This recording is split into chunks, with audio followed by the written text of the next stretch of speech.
Hello friends, नमस्कार। मैं हूँ सीमा। फ्रेंड्स, आज मैं अपने हिंदी स्टडी चैनल में लेके आई हूँ कि भारत में हिंदी दिवस क्यों मनाया जाता है और क्या है इसका इतिहास। 14 सितंबर सन 1949 को संविधान सभा ने यह निर्णय लिया कि हिंदी केंद्र सरकार की आधिकारिक भाषा होगी। पहला हिंदी दिवस सन 1953 को मनाया गया था।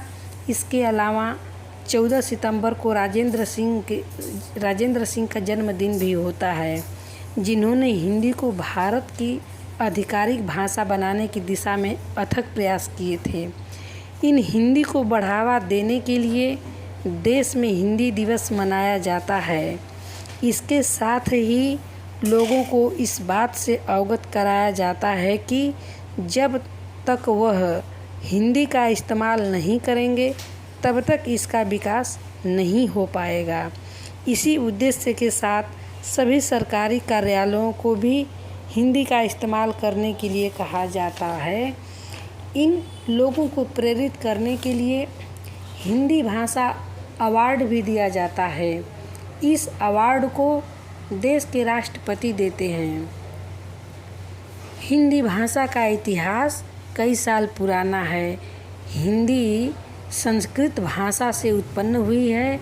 भारत में सैकड़ों भाषाएं और बोलियां बोली जाती है।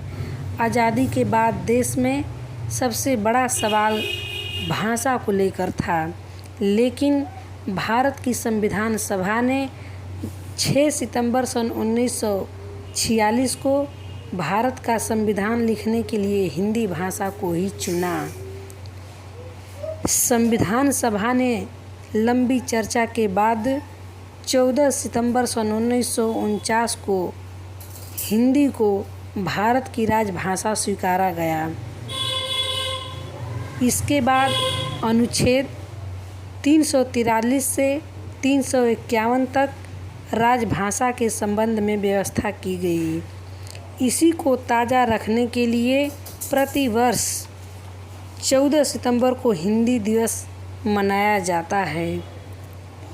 हिंदी भाषा के जन्मदाता भारतेंदु हरिश्चंद्र को माना जाता है।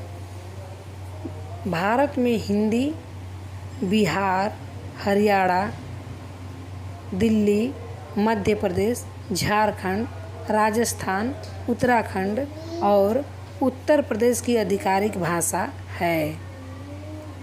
थैंक यू, धन्यवाद।